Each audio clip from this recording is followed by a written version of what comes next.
Llegamos ya al tema 12 de principales compuestos químicos. Es el último tema del curso y está dedicado a la química nuclear. Los objetivos generales de este tema serán conocer los aspectos fundamentales de las alteraciones que los núcleos atómicos sufren de forma espontánea, así como la capacidad humana para inducirlas y para conseguir, tanto en un caso como el otro, determinadas aplicaciones prácticas.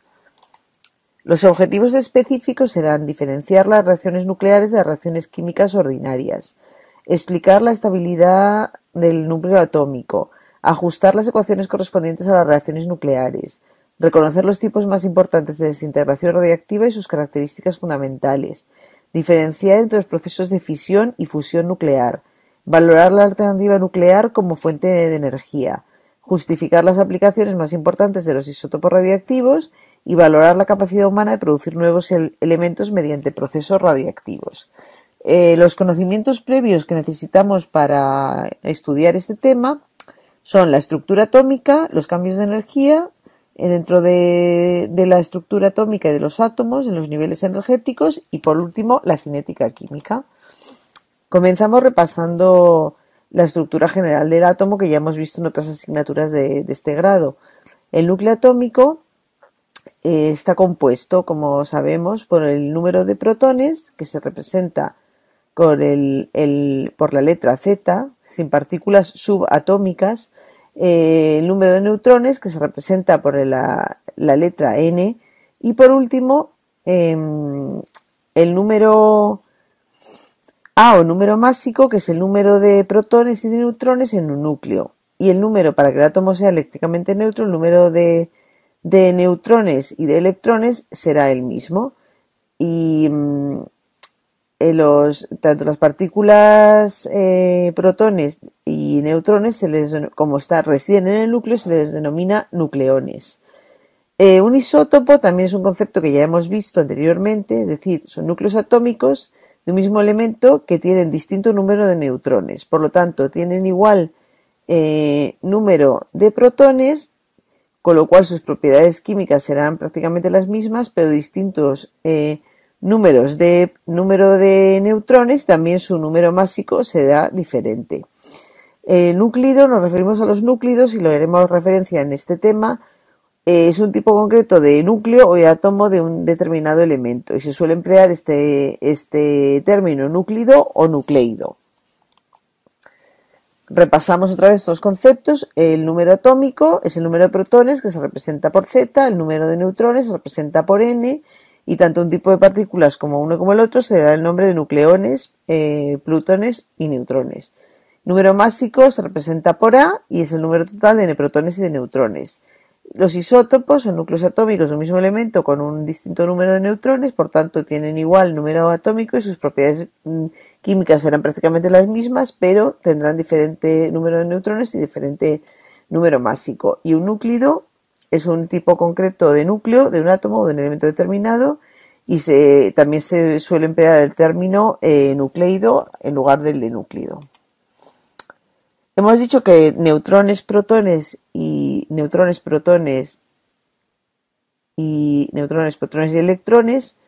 son partículas subatómicas, y también tenemos las partículas subatómicas, las partículas elementales. Ambas están dentro de lo que se conoce como la materia, o sea, del átomo y la materia, y es un problema complejo y no está realmente en los límites de este curso. Pero el átomo ya sabemos que no es una partícula indivisible e indestructible como se pensaba antes del siglo XX, sino que es una estructura mucho más compleja que está formada por gran cantidad de partículas subatómicas, muchas de las cuales pueden a su vez dividirse en partículas elementales, es decir, las partículas subatómicas, electrones, protones y neutrones, están formadas de partículas elementales. Recientemente hemos visto que se le dio el premio Nobel de Física en 2013 a Peter Higgs por su descubrimiento, porque predijo una partícula subatómica y elemental, que es el bosón de Higgs. Todas estas partículas que vemos en esta lista se generan en generadores de partículas, y muchas de ellas lo que hacen es explicar mucho de lo que se ha predicho por la teoría cuántica de física de partículas. Tenemos los quarks. Los neutrones están formados por estos quarks, quark up, quark down, luego tenemos los leptones y los bosones. Tenemos todas estas partículas elementales que se combinan para formar otras partículas y la única manera de detectarlas es en aceleradores de partículas. Puesto que vamos a hablar de la química nuclear, tenemos que ver qué es la radioactividad. Y precisamente el término radioactividad fue propuesto por Marie Curie para describir la emisión de radiación ionizante por parte de elementos de número atómico elevado. La reacción ionizante es la que interacciona con la materia para producir iones. No obstante, con el tiempo se ha conseguido, mediante determinados procesos, provocar o inducir procesos radioactivos, y el fenómeno al que nos hemos mencionado anteriormente es la reactividad artificial. Hay elementos que tienen radioactividad natural y la radioactividad artificial es la que se induce mediante determinados procedimientos. Henri Becquerel, Pierre Curie y Marie Curie fueron galardonados con el Premio Nobel de Física en 1901 por el descubrimiento precisamente de la radioactividad natural. Mucho después, en el 1911, Marie Curie recibió el Premio Nobel de Química por el descubrimiento de dos elementos, el radio y el polonio. Y Henri Becquerel descubrió este fenómeno en el uranio y el torio. Las radiaciones ionizantes. Las radiaciones ionizantes, al interaccionar con la materia, hemos dicho que producen iones, por lo que tendrán energía suficiente para romper enlaces químicos. Las radiaciones pueden estar constituidas por partículas o por radiaciones de tipo electromagnético. Tenemos radiaciones procedentes de materiales radioactivos de dos tipos, las partículas alfa y las partículas beta. Y más tarde se descubrió un tercer tipo de radiación que no tiene una naturaleza de partícula, es el tipo electromagnético, los rayos gamma. La radiación alfa es una emisión de partículas alfa, que son unas partículas de carga positiva y que se comprobó experimentalmente eran idénticas a los núcleos de helio. Es decir, que tienen una masa de 4 y un número de neutrones de 2. Aquí tenemos precisamente la desintegración del uranio, que es un elemento radiactivo, como sabemos, da partículas alfa. La radiación beta tiene una característica que tiene una carga negativa y sus propiedades son idénticas a los electrones de los orbitales, pero su origen es diferente, ya que provienen del núcleo, por lo que se representan de otra manera, con esta notación. Por tanto, los procesos de desintegración beta, el núcleo no sufre alteración en su número másico, pero se origina un nuevo elemento con número atómico mayor en una unidad. Se puede considerar como que esta radiación beta es un proceso en el que un neutrón dentro del núcleo se desintegra en un protón más un electrón. El positrón es idéntico a un electrón, pero con carga positiva. En lugar de más 1 en lugar de menos 1 es carga más 1. Por lo que a veces también se le llama electrón positivo y se representa de esta manera, o bien con el símbolo E o con beta, que se llama positrón y es lo que hemos dicho, una partícula beta positiva. Por último, la radiación gamma es una radiación electromagnética de longitud de onda inferior a los rayos X, siendo su energía y poderes de penetración mayores que estos. Consisten en fotones de alta energía porque no tienen masa ni carga eléctrica y su velocidad es la de la luz. La desintegración gamma acompaña prácticamente a todas las reacciones nucleares y aparece como resultado un cambio de energía en el núcleo. Así se forma un núcleo excitado por haberse producido una emisión alfa o beta. El ejemplo lo tenemos en esta diapositiva. En este caso tenemos el uranio, que se forma el torio excitado y la radiación alfa, y este torio excitado volverá a su estado fundamental emitiendo un fotón de radiación gamma. Los positrones, ya lo hemos dicho anteriormente, es idéntico al electrón pero con carga positiva, por lo que también se llama electrón positivo y se representa con esta notación. Aquí vemos el tipo de reacción en cómo se forma, y este tipo de emisión de positrones no se ha observado nunca en radioactividad natural, pero es común en la desintegración de isótopos radioactivos producidos en el laboratorio y en precisamente los elementos más ligeros. También tenemos otro tipo de radiación que es la captura de un electrón K. Tiene lugar cuando un electrón de la envoltura electrónica situado en el nivel más interno cae dentro del núcleo y se forma el electrón más un protón, se forma un neutrón. Poder de las radiaciones ionizantes. Hemos dicho que las partículas alfa son como un átomo de helio, son pesadas y tienen un poder de penetración limitado, pudiendo ser detenida por una hoja de papel, la ropa, incluso la propia piel. Las partículas beta son más penetrantes, ya que tienen una masa mucho menor y son capaces de introducirse hasta 1 centímetro en los huesos y en los tejidos vivos. Para detenerlas se necesita una lámina metálica de 3 centímetros de espesor. La radiación gamma, aunque es muy poco ionizante, es la de mayor poder de penetración por no tener ni masa ni carga eléctrica y puede atravesar completamente el cuerpo humano, y en este caso se requiere una gruesa capa de plomo o de cemento para detenerla. Los isótopos radioactivos naturales, hemos dicho que hay ciertos elementos que dan radioactividad natural.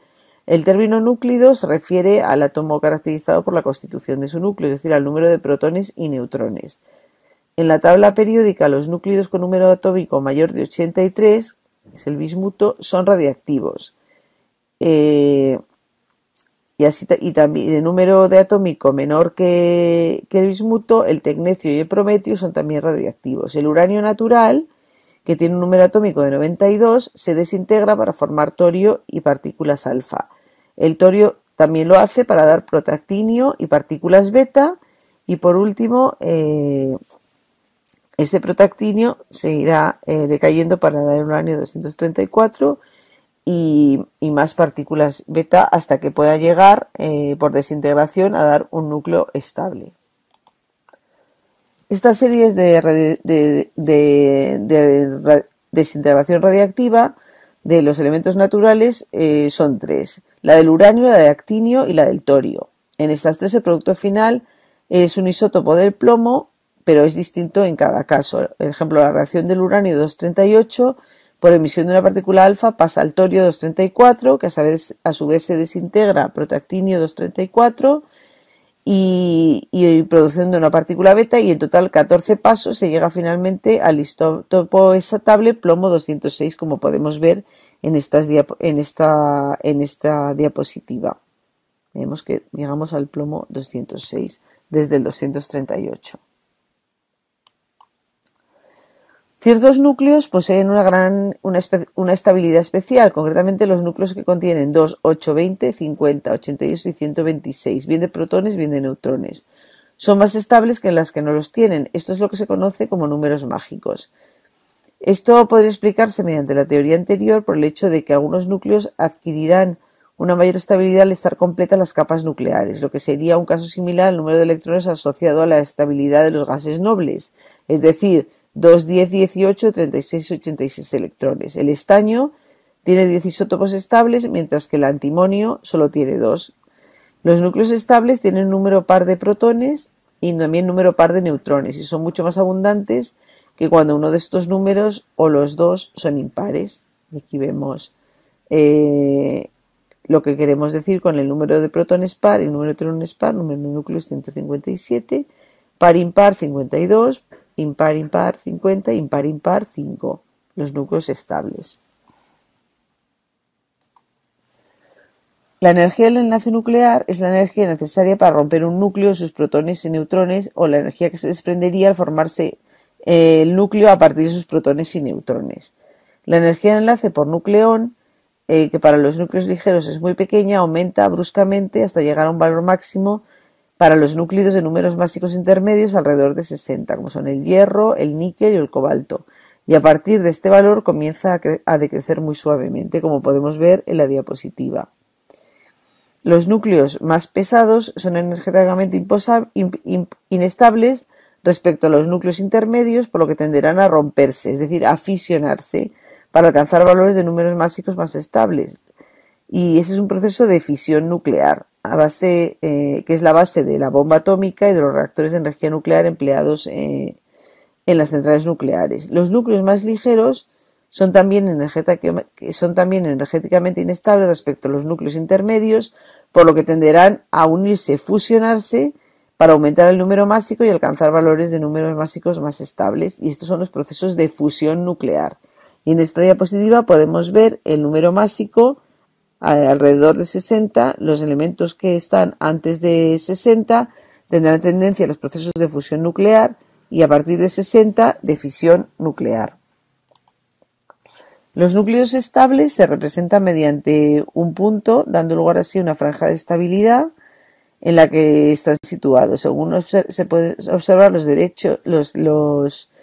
los más ligeros, la relación entre el número de neutrones y el número de protones es próxima a 1, por lo que son los más estables y se encuentran muy próximos a esta línea NZ. Y los núcleos estables de número atómico mayor, esta relación NP va aumentando hasta llegar alrededor de 1.6. Reacciones nucleares y de reactividad artificial. Hemos dicho que una reacción de bombardeo es aquella en la que sobre un núcleo atómico se lanza una partícula subatómica a modo de proyectil. El núcleo, que es el blanco de dicho proyectil, bajo su impacto puede sufrir una transformación, generalmente da lugar a formación de núcleos diferentes. En este núcleo se ha inducido por una transmutación artificial. En este caso, en 1919, Rutherford consiguió la primera transmutación artificial al bombardear nitrógeno. Bombardeó nitrógeno con partículas alfa y obtuvo oxígeno y una emisión de protones. La fuente de partículas alfa fue el radón, que es un gas radioactivo que se desintegra espontáneamente, como vemos aquí. El radón, al polonio y al helio. Por ello, la reactividad inducida, de la que hemos hablado anteriormente, René Joliot-Curie y Frédéric Joliot tuvieron el Premio Nobel de Química en 1935 por el descubrimiento precisamente de la reactividad artificial. Se bombardeó aluminio con partículas alfa y se observaron dos tipos de partículas, neutrones y positrones, que es lo que habíamos comentado anteriormente, que en procesos de reactividad inducida se observaban los positrones. Cuando cesaba el proceso de bombardeo, la emisión de neutrones cesaba, pero la de positrones seguía, y el primer elemento radioactivo obtenido de esta manera fue el fósforo, este isótopo del fósforo. Muchos de los elementos recientemente descubiertos para rellenar los huecos que estaban vacíos en la tabla periódica se han hecho de esta manera, mediante bombardeo de núcleos de otros átomos. Aquí tenemos diferentes isótopos radioactivos que se han obtenido artificialmente con su vida media. Por último, vamos a ver las diferencias entre las reacciones químicas y las reacciones nucleares. En las reacciones químicas, los átomos conservan su identidad, se reorganizan por ruptura o formación de enlaces. En las reacciones nucleares estamos haciendo reacciones que transforman unos núcleos a otros núcleos.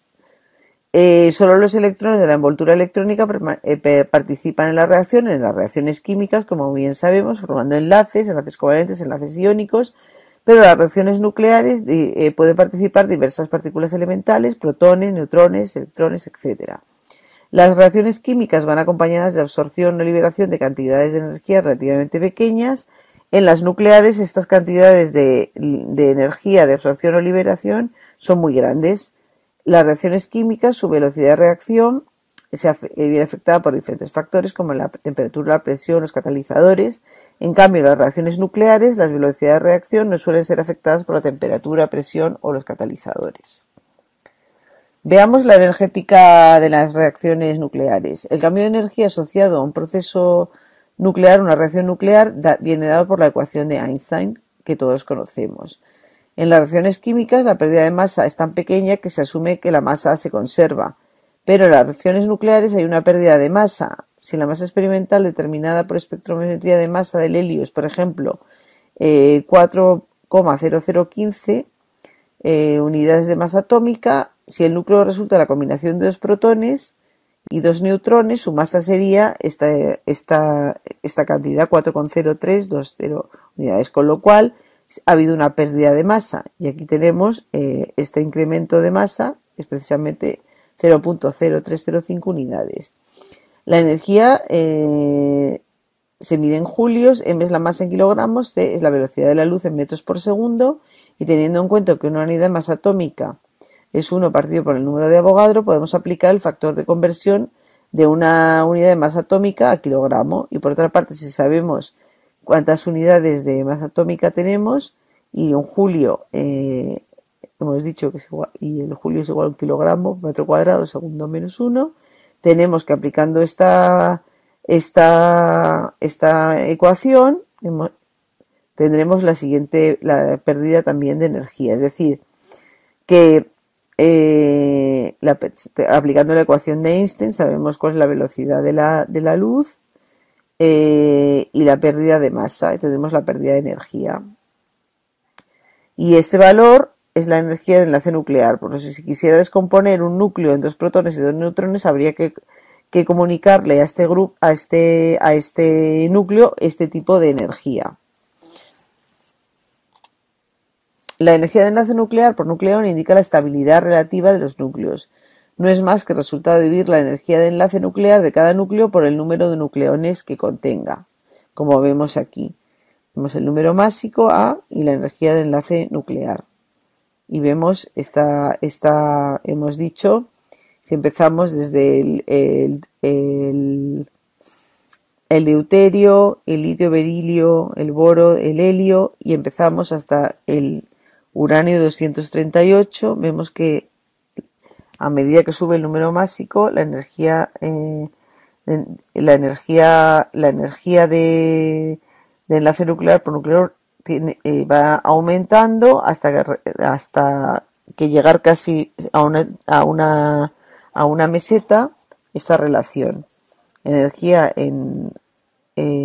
partido por el número másico A, como hemos dicho anteriormente. La obtención de los elementos artificiales, los transuránicos. Los elementos transuránicos son aquellos cuyo número atómico superior al del uranio, que es 92. Por ello se comenzó a completar la tabla periódica por bombardeo sistemático del uranio y de los elementos posteriores, como vemos aquí en esta diapositiva.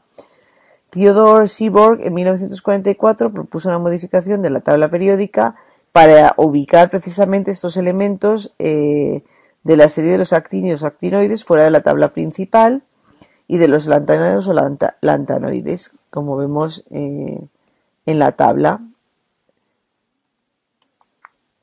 La cinética de la desintegración radiactiva. La velocidad que se muestra una muestra radiactiva se desintegra es lo que se conoce como actividad y se expresa con el número de desintegraciones nucleares por unidad de tiempo y se obtiene mediante esta fórmula, y siendo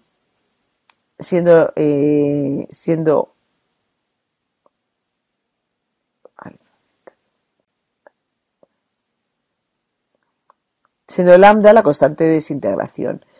Y mediante esta expresión logarítmica tendremos la constante de desintegración y t es el tiempo de desintegración. Y también tenemos otro parámetro muy importante respecto a la desintegración radiactiva, que es el periodo o tiempo de semidesintegración o simplemente de semidesintegración, que es t sub 1 medio. Y si sabemos que el número total de moléculas, de átomos que se desintegran, los que tenemos al inicio 0 y al tiempo t, es decir, si sabemos que el tiempo en el que habrá un 50% de átomos que se hayan desintegrado, pues será n sub t será igual a 1 medio de n sub 0, y ese tiempo pues será el tiempo de semidesintegración. Y en cuanto a la vida promedio, pues será 1 partido por esta constante de desintegración. Y aquí tenemos los periodos de semidesintegración de diferentes isótopos radiactivos: el tritio, carbono 14, carbono 15, potasio, cobalto 60, estroncio 90, yodo, uranio y plutonio 239. La fisión nuclear es el proceso en el que un núcleo pesado de número de masa superior a 200 se divide para formar núcleos más ligeros, de masa intermedia y uno o más neutrones. La primera reacción de fisión nuclear estudiada fue la del uranio 235, que se bombardeó con neutrones lentos de velocidad parecida a las moléculas de aire a temperatura ambiente Y esta reacción es una reacción compleja, se detectaron más de 30 productos de fisión, pero la reacción general puede representarse tal y como se ve en esta diapositiva. Al difusionarse el uranio 235 se desprende una elevada cantidad de energía, y teniendo en cuenta la diferencia de energía de enlace nuclear entre el reactivo y los productos, resulta que por un mol de uranio se liberan 2.0 por 10 elevado a 13 julios. Y aquí tenemos que el uranio más el neutrón forma el estroncio, el xenón y 3 neutrones. Los reactores nucleares, hemos dicho que los reactores nucleares son reacciones de fisión nuclear, y el uranio 235 produce 2,5 neutrones. Estos neutrones pueden a su vez actuar con otros procesos de fisión y se produce una reacción en cadena que genera una gran energía que puede llegar a la explosión. Es la base de la bomba atómica. Para que la reacción en cadena pueda ser controlada es necesario no sobrepasar la masa crítica del uranio 235. La masa crítica es la cantidad de uranio necesario para que se produzca una reacción en cadena, y en el caso del uranio son unos 52 kilos de uranio. Este es un reactor nuclear, y en un reactor nuclear la energía proveniente de la fisión se canaliza. Es decir, el modelo más común de reactor nuclear es el de agua presurizada. El reactor tenemos las barras de uranio enriquecido. El uranio 235 es el único elemento isótopo fisionable de este elemento y constituye solo el 0,72% del uranio natural, con lo cual hay que enriquecer las muestras de este, es decir, aumentar la concentración del isótopo 235.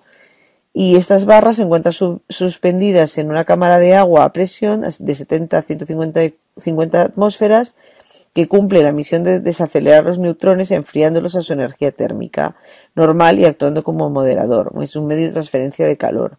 El gas se mantiene a una temperatura de 300 grados, que se enfría con agua, y a temperatura más baja y forma vapor que mueve la turbina y genera la electricidad. Las reacciones de fusión nuclear, hemos dicho que si dos núcleos muy ligeros se combinan para formar otro más grande, se liberará una considerable cantidad de energía, y este proceso sería el de fusión nuclear o combinación de dos núcleos pequeños para dar lugar a otros mayores. Esta es la reacción global en varias etapas. 4 núcleos de hidrógeno formarían 1 de helio más 2 electrones. La primera de las etapas es posiblemente una reacción entre un protón y un núcleo de deuterio. Para que estas reacciones tengan lugar se necesitan temperaturas muy elevadas, entre 10 elevado a 6 y 10 elevado a 7 Kelvin, por lo cual se denomina también de reacciones termonucleares. De ahí que la fusión tenga lugar en el interior del Sol, donde las temperaturas son muy elevadas, del orden de 15 millones de grados Kelvin. A estas temperaturas los gases están totalmente ionizados en estado de plasma. Los reactores de fusión nuclear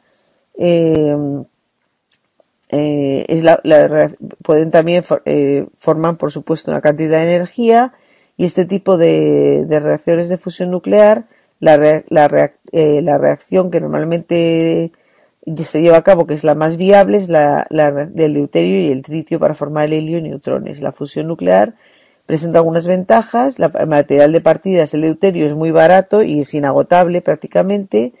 No hay residuos radiactivos, y los inconvenientes es que se necesita una temperatura elevadísima, de alrededor de 10 elevado a 7 Kelvin, y a tan altas temperaturas las moléculas se pueden existir como tales y los átomos quedan despojados de sus electrones y la materia es totalmente ionizada en forma de plasma, con lo cual se está buscando una manera, es lo que a veces vemos en las noticias, de la fusión fría, de poder hacerla a una temperatura mucho menos grande que a la que se puede hacer ahora, que es una temperatura brutal, casi la temperatura que está dentro del Sol. Por último, vamos a ver las aplicaciones de los isótopos radiactivos. Hemos dicho que la radiación ionizante puede penetrar con diferentes niveles de penetración, y los isótopos radiactivos o radioisótopos tienen una cinética de primer orden de su desintegración y proporciona el valor de sus medidas, como hemos dicho anteriormente. La reactividad química de un isótopo radiactivo es similar a los isótopos no radiactivos, y se puede detectar fácilmente el rastro de las radiaciones que emiten, y sobre todo Los isótopos radiactivos tienen muchas aplicaciones en medicina, en ciencias, sobre todo en química, biología y geología, y en arqueología y también en otros tipos de usos que veremos unos ejemplos a continuación. Los detectores de radiación. La interacción de la radiación ionizante sirve para medir la intensidad de la radiación y su tipo. Este método fue utilizado por Henri Becquerel para detectar la radiación. Fueron placas fotográficas que detectaban las partículas alfa, beta y gamma. En este caso, la cámara de burbujas es un detector de partículas cargadas eléctricamente. Y esta cámara está compuesta de una cuba que contiene hidrógeno líquido, que está a una temperatura algo más baja que su temperatura de ebullición, y una partícula cargada deposita la energía necesaria para que el líquido comience a hervir a lo largo de su trayectoria, formando una línea de burbujas característica de cada radiación que se fotografía y se compara. Aquí tenemos este tipo de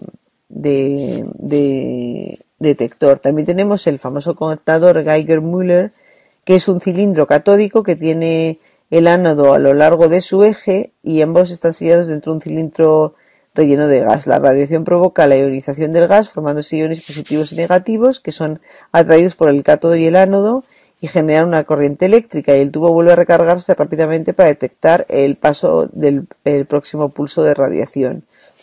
Y este contador Geiger fue muy importante cuando se descubrió para medir precisamente la radiación.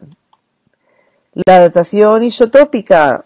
Todos sabemos que el carbono 14 es una manera de determinar la antigüedad de una pieza arqueológica o una pieza biológica. Y como sabemos que el periodo de semidesintegración de cualquier núcleo es una constante característica del mismo, podemos hablar de estos isótopos radiactivos como relojes nucleares para señalar la antigüedad de diversos materiales. En los materiales orgánicos se utiliza el carbono 14. Este isótopo se forma en las altas capas de la atmósfera por bombardeo de nitrógeno 14 con neutrones producidos por los rayos cósmicos. Esta reacción proporciona una pequeña pero prácticamente cantidad constante de carbono 14 que se desintegra con emisión beta y cuya semivida es de 5.730 años. El carbono 14 se forma continuamente en la atmósfera superior por el efecto de los neutrones de rayos cósmicos, como hemos dicho, y se oxida rápidamente en el aire a formar dióxido de carbono y entrar en el ciclo global del carbono. Las plantas y animales asimilan el carbono 14 a partir del dióxido de carbono durante toda su vida, y cuando mueren dejan de intercambiar carbono con la biosfera y su contenido de carbono empieza a disminuir a una tasa determinada por la ley de decaimiento radiactivo, con lo cual es posible determinar su antigüedad con bastante exactitud. Por último, veremos los efectos biológicos de la radiación. El efecto de la radiación ionizante depende de tres factores: la cantidad y velocidad de la absorción de la radiación, el tipo de radiación y el tipo y número de células afectadas. En general, la radiación daña las células y su material genético, provocando cáncer. La causa de este carácter ionizante de las radiaciones, que por su elevada energía arrancan electrones a los átomos y moléculas, formando iones y radicales. Estos radicales son altamente reactivos, son los radicales libres, y forman los radicales hidroxilo, el ion superóxido, los átomos de hidrógeno, los radicales de hidrógeno, y estos radicales libres atacan las membranas celulares de los tejidos, las funciones orgánicas de las enzimas, el ADN, y las biomoléculas se ionizan y terminan destruyéndose. Algunas células son más sensibles a la radiación, como las de la médula ósea, el estómago, el intestino y los órganos reproductores. Aquí tenemos 3 personas afectadas por las radiaciones en el bombardeo de la Segunda Guerra Mundial en Hiroshima y Nagasaki. Precisamente por esta penetración de la radiación y porque afecta a diferentes partes del cuerpo, también tener una aplicación en medicina, el tratamiento del cáncer, la radioterapia. La radiación se emplea para destruir las células malignas, aprovechando la radiación gamma, que hemos dicho que son muy penetrantes. Estas células son más susceptibles a los daños causados por la radiación que las células normales, ya que se dividen con mayor frecuencia, con un crecimiento rápido y descontrolado. En un principio se utilizaba el radio, pero actualmente se utiliza el cobalto 60. Y, por ejemplo, en el cáncer de tiroides se suele emplear una radiación interna, ya que al tener capacidad de absorber yodo Para sintetizar la tiroxina se suministra oralmente al paciente una solución de yoduro de sodio que contenga yodo 131. También otra aplicación muy importante de los isótopos radioactivos es el diagnóstico por imagen. Los radiotrazadores están formados por moléculas portadoras unidas fuertemente a un átomo radiactivo.